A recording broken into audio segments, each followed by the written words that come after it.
Ukrainian military expert Serhiy Zgurets believes Ukraine still has the potential to control the Black Sea through multifunctional naval drones. He discussed this on Espreso TV. If the agreements on the Black Sea take effect, the use of unmanned systems against Russian ships may be restricted. This is just an assumption, as I don't know the exact wording of these agreements. However, in any case, the situation puts limits on us. We know that Ukraine was able to establish dominance in the Black Sea through naval UAVs, Zgurets said. The analyst explained that Ukraine retains the capability to control the Black Sea. If agreements are reached and Russia attempts to violate them, Kiev may consider Russian ships crossing the demarcation line at sea as legitimate military targets. Ukrainian naval drones have become multifunctional. These drones were used to strike the Kerch Bridge and destroy 42 ships and vessels of the Russian Black Sea Fleet.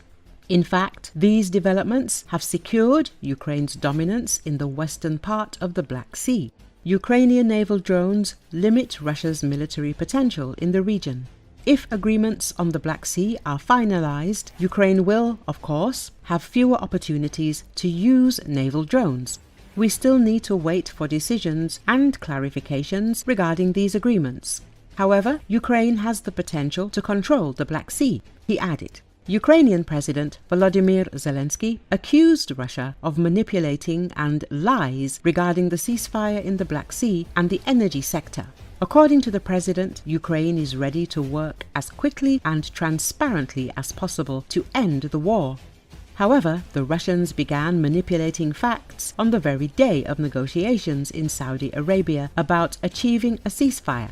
Already, they are trying to distort the agreements and essentially deceive our mediators and the whole world, Zelensky stated. The president emphasized that there are clear statements regarding the agreements in Riyadh, which have been published by the White House. Everyone can see what is stated there. However, Russia is declaring something entirely different. And here is what the Kremlin is lying about again. That the silence in the Black Sea depends on the issue of sanctions and that the start date of the silence regarding energy is March the 18th.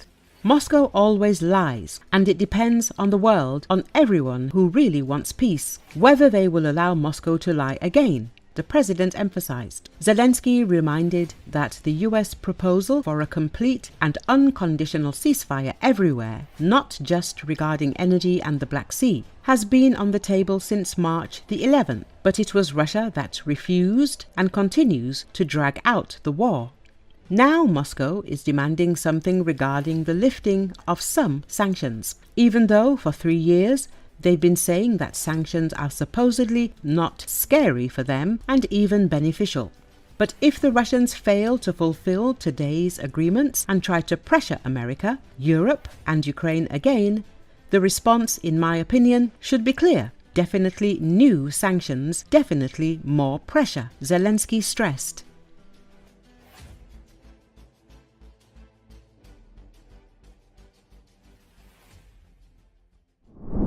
NATO Secretary-General Mark Rutte warned Russia on Wednesday that the alliance would always stand by Poland or any other member and that its reaction to an attack would be devastating. According to Associated Press, Rutte spoke during a visit to Warsaw, the Polish capital, in brief comments made alongside Polish Prime Minister Donald Tusk. If anyone were to miscalculate and think they can get away with an attack on Poland or any other ally, they will be met with the full force of this fierce alliance, Rutte said. Tusk said it was important to be prepared for any outcome of talks between Russia and the United States aimed at ending the 3-year-old war in Ukraine.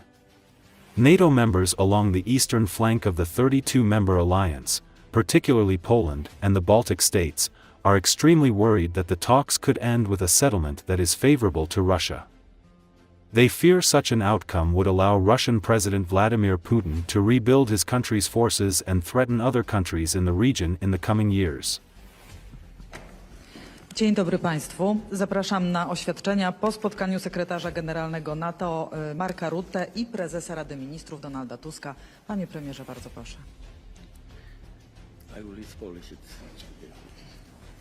Dla wszystkich jest jasne, że sytuacja w Ukrainie bezpośrednio wpływa na bezpieczeństwo i Polski, i Europy, więc niczego tutaj nie trzeba jeszcze uzasadniać.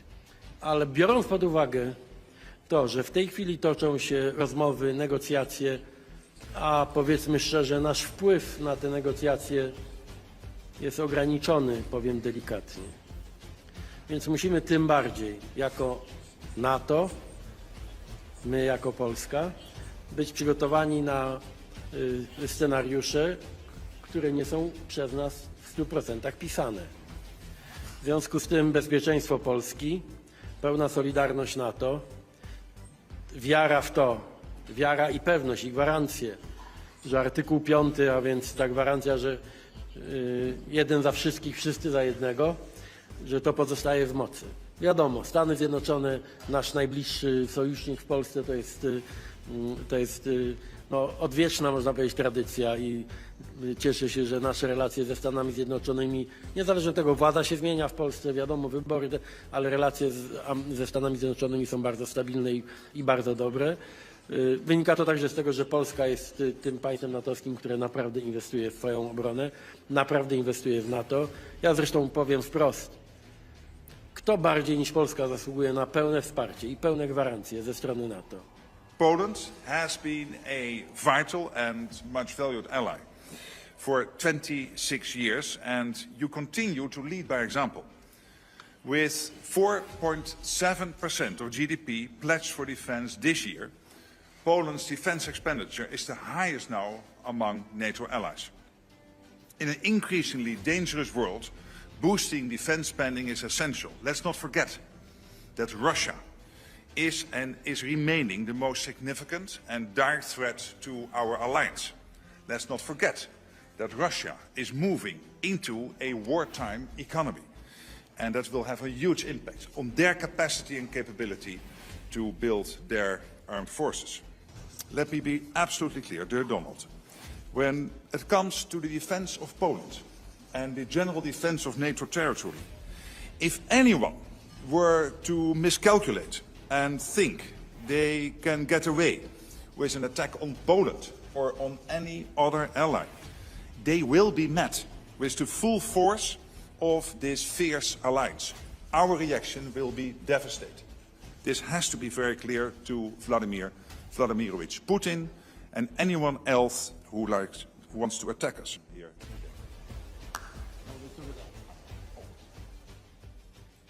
Dziękuję bardzo.